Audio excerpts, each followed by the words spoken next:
Assalamualaikum warahmatullahi wabarakatuh.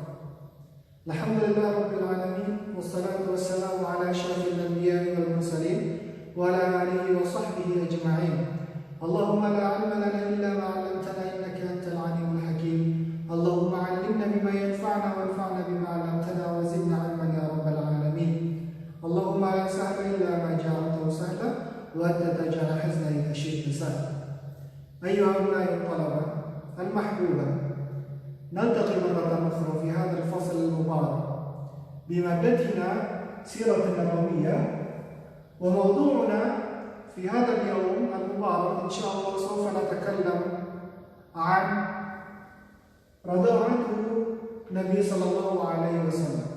رضاعة النبي صلى الله عليه وسلم، sepersusuan Nabi Muhammad SAW. Siapa saja yang menyusui Nabi Muhammad SAW nanti kita bahas di pelajaran hari ini insyaallah taala.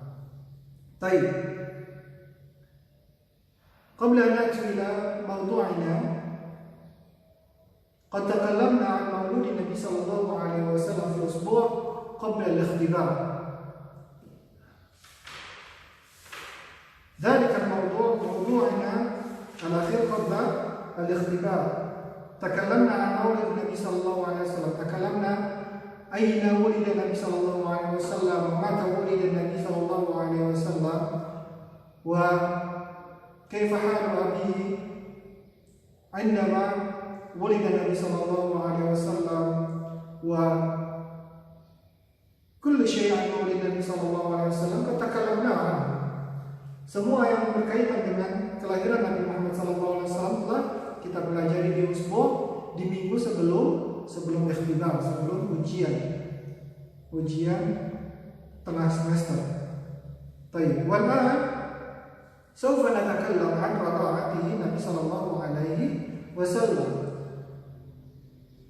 رضاعته بمعنى ماذا؟ Menyusuan Nabi sallallahu alaihi wasallam. Orang-orang yang menyusui Nabi Muhammad SAW. Siapa saja? Ba'da wiladatihi sallallahu alaihi wasallam arda'athu Aminah 3 ayyamin atau 7 ayyam. Baik. انظر إلى الصفحة. رضاعة النبي صلى الله عليه وسلم قال في الكتاب بعد ولادته, setelah lahirnya Nabi Muhammad sallallahu alaihi wasallam, arda'athu ummuhu. Mas ummu Nabi sallallahu alaihi wasallam katakanlah aidan fi usbu' qabla al-ikhtibar. Man awwalu rada'at Nabi sallallahu alaihi wasallam? Siapa orang yang pertama kali menyusui Nabi Muhammad sallallahu alaihi wasallam? Tentunya ibu kandungnya. Siapa namanya? Ummuhu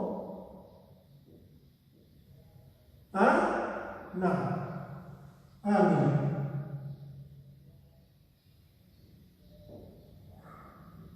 طيب.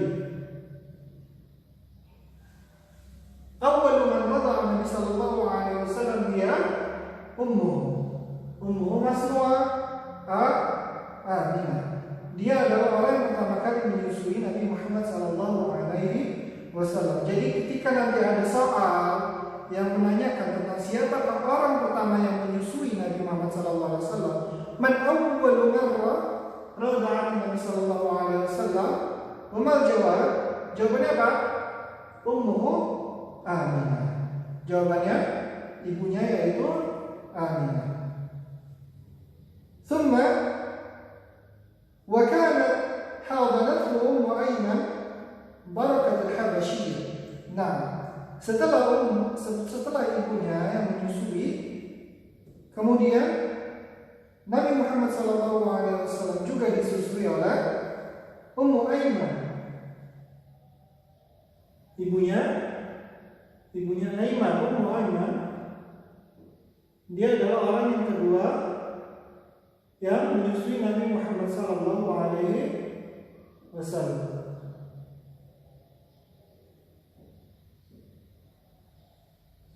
Siapa namanya?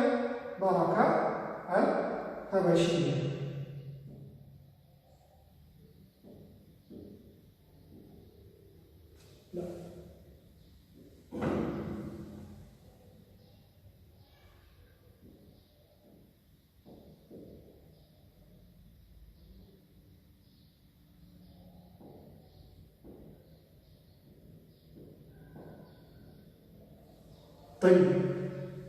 Setelah ibunya Aminah yang menyusui Nabi Muhammad SAW yaitu Ummu Aiman Barakah al-Habasyiyah.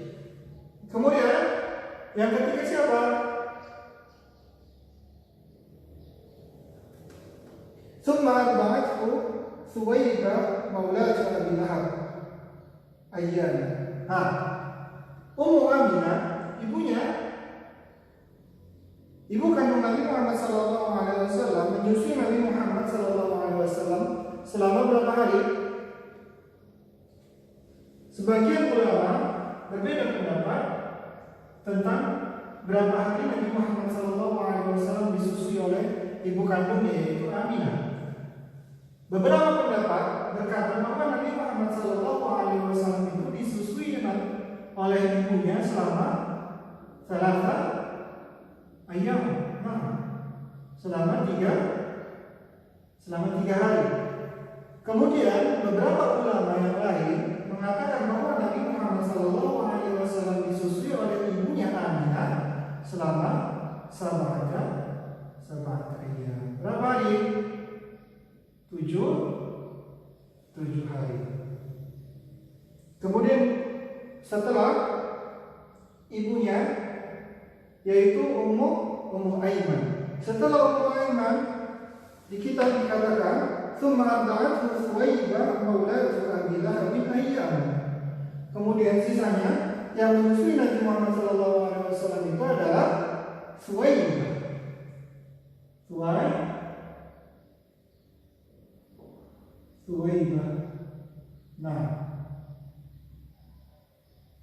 Siapa Thuwaybah itu? Thuwaybah itu adalah maulatu Abi Lahab. Thuwaybah wahiyah maula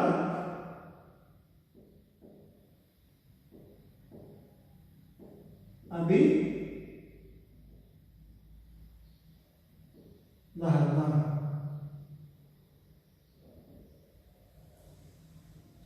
Apa artinya maula? Baik. Tsumma arda'athu Thuwaybah, setelah Ummu Aiman Barakah al-Habasyiyah, Nabi Muhammad SAW disusui oleh Thuwaybah maulatu Abi Lahab. Namanya Thuwaybah, dia itu adalah budaknya Abu Lahab atau Abu Lahab, pamannya Nabi Muhammad SAW yang mati dalam keadaan musyrik. Ayyaman, beberapa hari.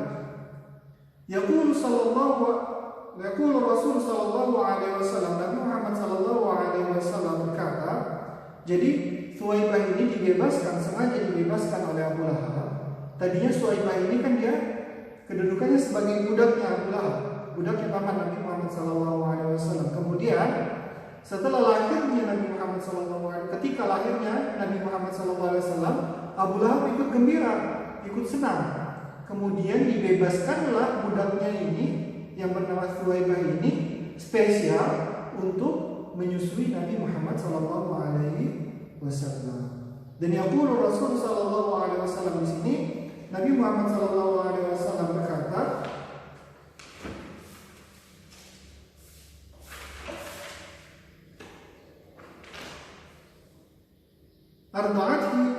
Arda'atni wa Aba Salamah Thuwaybah.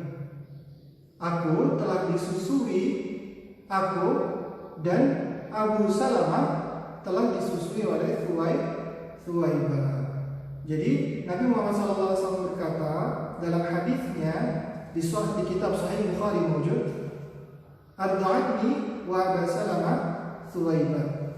Saya dan Abu Salamah telah disusui oleh Thuwaybah.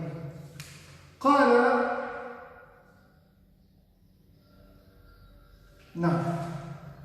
Urwah ibn Zubair,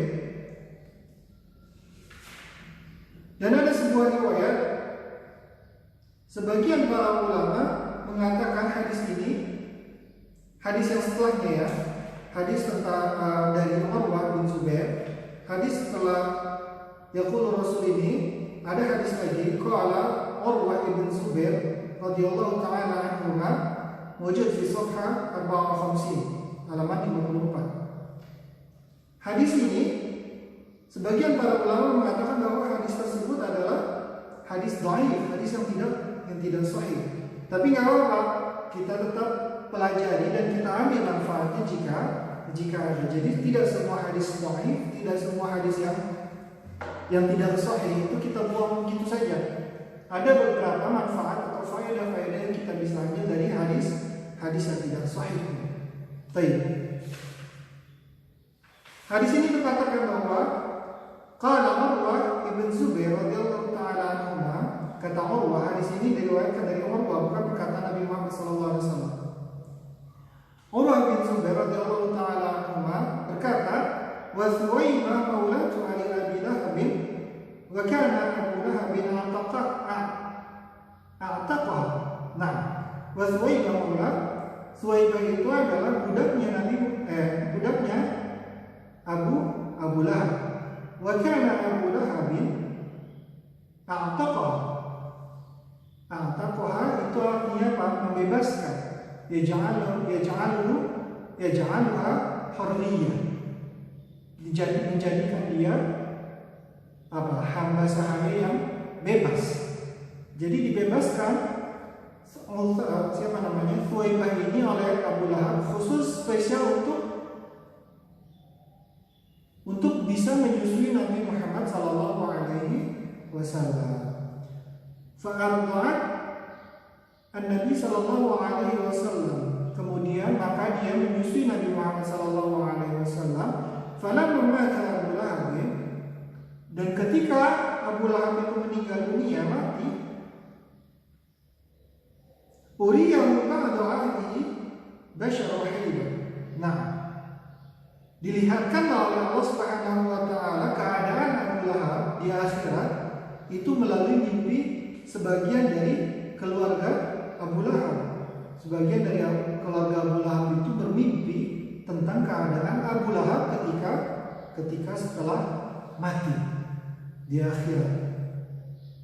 Qala lahu, dan berkata sebagian dari keluarganya yang tidak diberikan mimpi tersebut oleh Allah Subhanahu wa taala, apa? Madza laqait? Apa yang telah kamu temui dalam mimpimu? Qala Abu Lahab,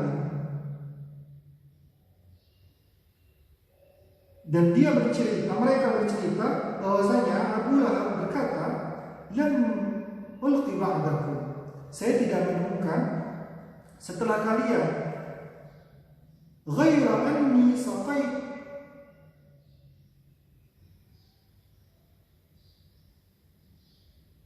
ghaira anni saqaitu fi hadhihi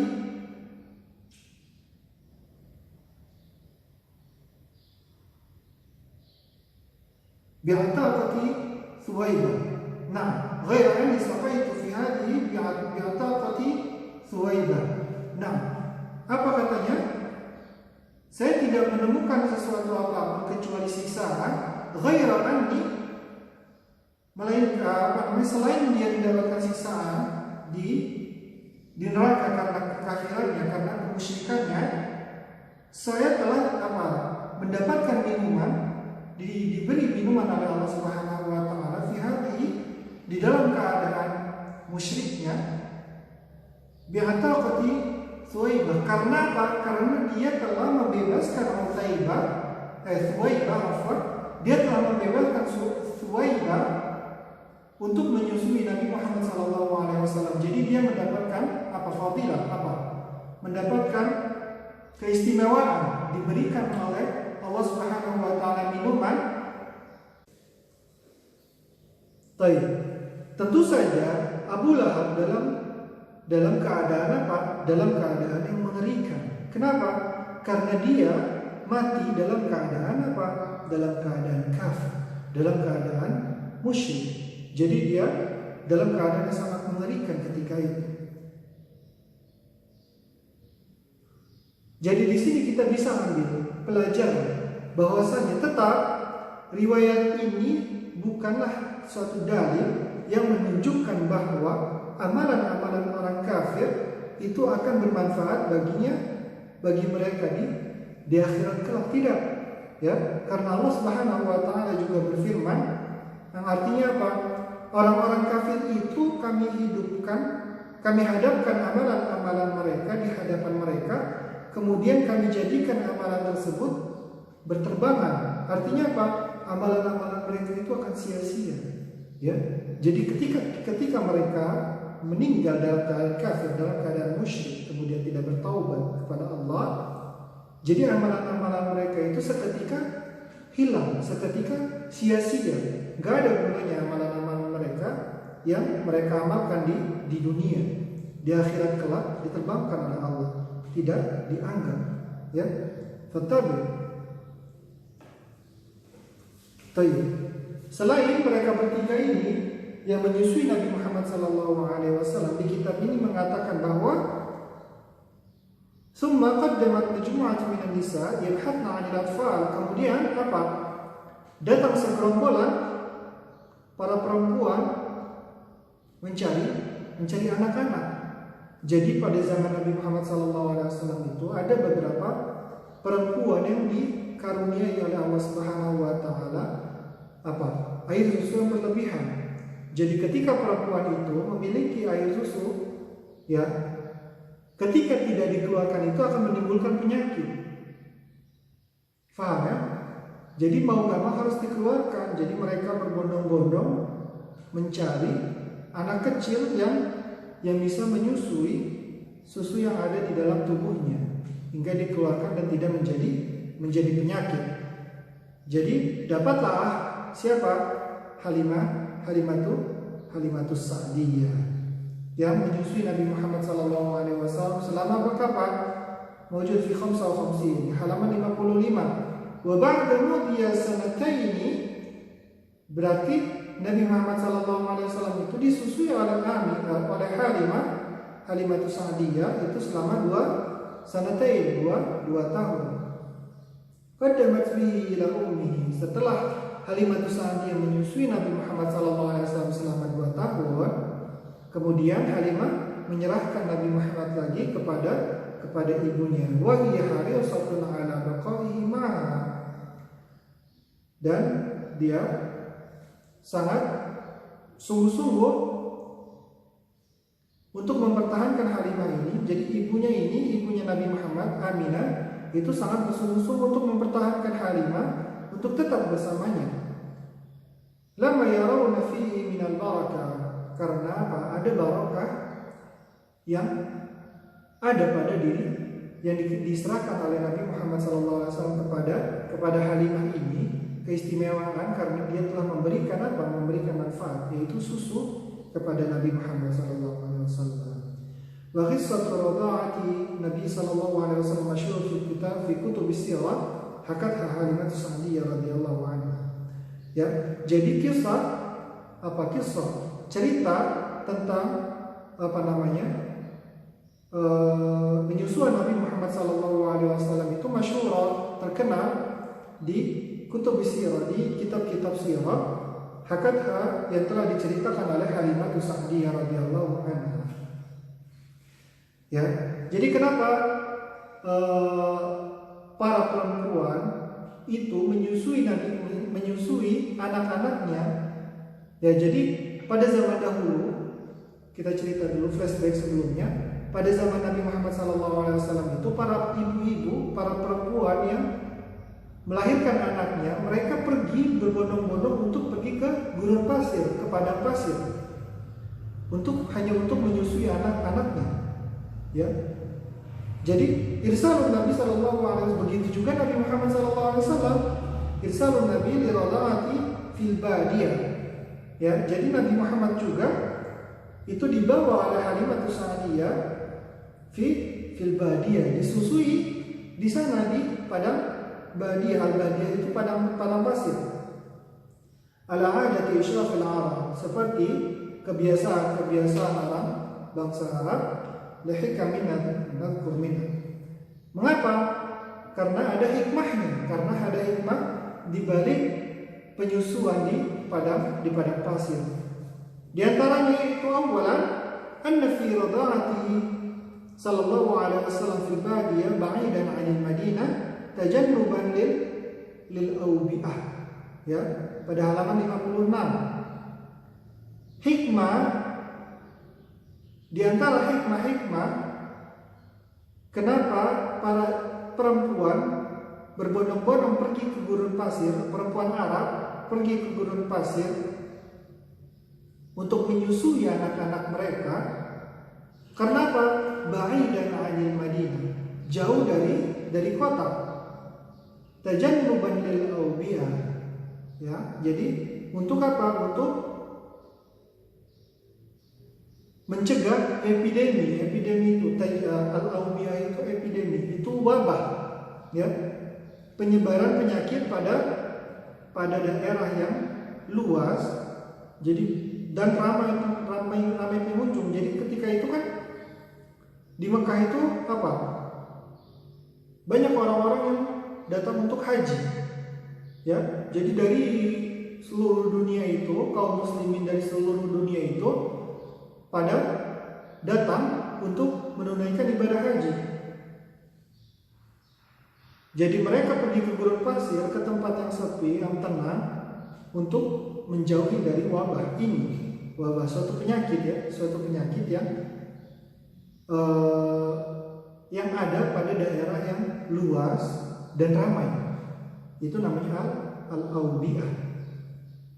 Wastifada min manakhil badiyati sahih, dan mengambil faedah dari iklim yang sehat, ya, iklim padang pasir yang sehat. Jadi iklimnya, jauhnya, cuacanya di situ sehat. Cuaca pada padang pasir itu sehat. Khasatan wa anna Makkah fi dzakal waqt yafidu ilayha al-kathir min jami' ajnas an-nas lil hajj wa ziyarati wa tijara wa ghairiha.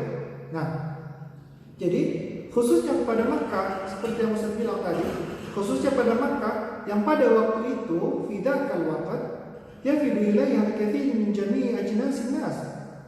Jadi banyak yang memanfaatkan Makkah itu. Mekah itu pada zaman itu banyak yang memanfaatkannya untuk apa?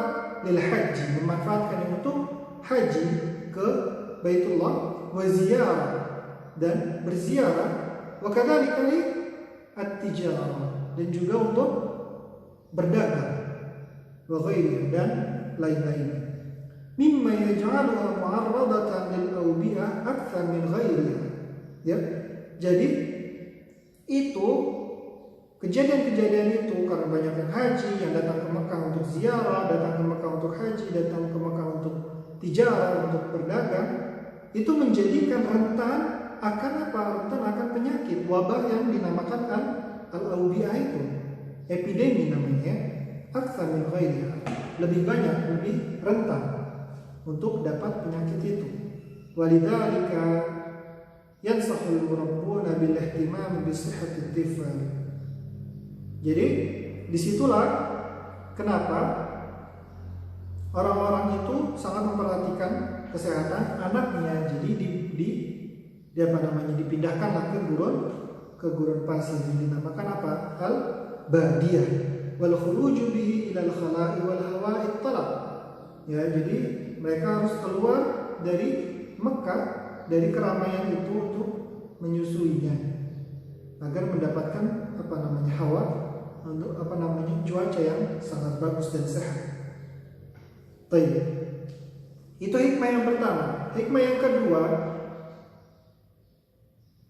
inna fi khuruji haula'i al-atfal ila al-badiyah ta'widan lahum 'ala an-nutqi salim lil-lughati al-arabiyyah. Ini juga muhim, ini juga penting. Jadi, hikmah yang kedua di antaranya yaitu apa? Keluarnya mereka dengan anak-anak yang disusuinya itu ke gurun pasir, ta'widan lahum 'ala nutqi salim lil lughatil arabiyyah. Apa? Ta'widan, untuk membiasakan kepada anak-anak tersebut nanti. Kan anak-anak itu kok pendengarannya sangat sensitif. Jadi dia pergi ke Badia, dia pergi ke gurun pasir untuk apa? Untuk membiasakan anak-anaknya mendengarkan nutku apa? Bahasa Arab, perkataan-perkataan bahasa Arab yang bagus, yang fasih. Wa himayatan lahu min al-lahn fiha. Dan apa? Dan membaguskan, mengindahkan lahan, intonasi bahasa Arab anak-anak tersebut ketika anak-anak tersebut itu tumbuh dewasa. Wa hadha yadulluna ala mada ihtimami haula'il qaum bi lughati min lughatil arabiyyah. Jadi itu adalah sebagian hikmah yang dibentuk oleh ibu-ibu para anak agar anak-anaknya terbiasa mendengarkan bahasa Arab yang salim, bahasa Arab yang fasih, bahasa Arab yang benar-benar bahasa Arab, tidak dicampurkan oleh bahasa-bahasa negara-negara lain. Wa huwa darsun lana nahnu, dan ini juga pelajaran untuk kita fil muhafadzati 'ala al-lughati al-arabiyyah, untuk menjaga bahasa kita, yaitu bahasa Arab, yang mana dia itu adalah lughatul Quran, dia itu adalah bahasa Al-Quran, wa sunnatun nabawiyyah syarifah, dan juga bahasa hadis-hadis Nabi Muhammad sallallahu alaihi wasallam. Wa kana salaful ummah yahduna ala ta'allumil lughati al-'arabiyyah kama yahduna ala tafaqquh fi sunnah wa ta'allumil fara'id. Nah, yahdun, apa makna yahdun? Yahdun itu artinya mendesak, yujbir. Yahdun bermakna yujbir, mendesak, memaksa. Jadi pada salaful ummah, pada orang-orang terdahulu itu mendesak, memaksa untuk apa? Untuk ta'allumul arabiyyah, untuk belajar bahasa Arab. Kama yahduna 'ala tafaqquh fi sunnah. Seperti mereka memaksa kita untuk tafakkur, untuk bertafakkur, untuk mempelajari sunnah, untuk mempelajari sunnah-sunnah Nabi Muhammad SAW, wa ta'allamul fara'id, dan juga mendesak kita untuk mempelajari ilmu faraid. Jadi itu adalah 3 ilmu yang wajib, yang diyujbar, yang diyahdun para salaful ummah. Yahdun artinya mendesak. 3 ilmu ini, yaitu ilmu bahasa Arab, ilmu faraid, dan ilmu as-sunnah, ilmu hadis Nabi Muhammad SAW. 3 ilmu ini adalah ilmu yang didesak oleh para salaful ummah, para orang-orang terdahulu yang telah mendahului kita. Itu hikmah yang kedua. Lanjut kita ke hikmah yang ketiga. Fi safha Wahid wa Siti, halaman 61, yang keempat. Jadi kita ambil 3 hikmah saja. Langsung yang keempat. Ala qawli man qala in suqiya bilahabin bisababi i'taqihi lithawbiyah lamma basharathu bimaulid Nabi sallallahu alaihi wasallam. Ya, jadi ketika Abu Lahab itu diberikan minuman oleh Allah Subhanahu wa taala ketika di akhirat, karena beliau telah berjasa membebaskan hamba sahayanya yaitu Thuwaibah untuk menyusui Nabi Muhammad SAW, karena kecintaannya, kegembiraannya Abu Lahab itu ketika mendengar bahwa dia memiliki keponakan. Ya, jadi Abu Lahab itu ketika Nabi Muhammad lahir itu dia senang, bahagia, ya, karena lahirnya Nabi Muhammad SAW, lahir keponakan baru, itu tabiat, ya, itu hal yang biasa, bukan karena ta'abbud, bukan karena dia beriman kepada Nabi Muhammad, bahwa Nabi Muhammad itu adalah utusan Allah. Beliau tentu mengingkari, Abu Lahab itu mengingkari, mengkafirkan, dikafirkan karena dia telah tidak mengimani bahwa Nabi Muhammad itu adalah utusan Allah, ya.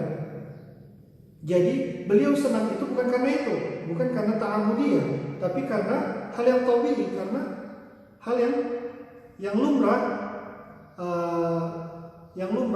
yang biasa ketika paman mendengar bahwa dia telah memiliki keponakan. Jadi hal yang biasa saja, lumrah, bukan karena ta'abbud.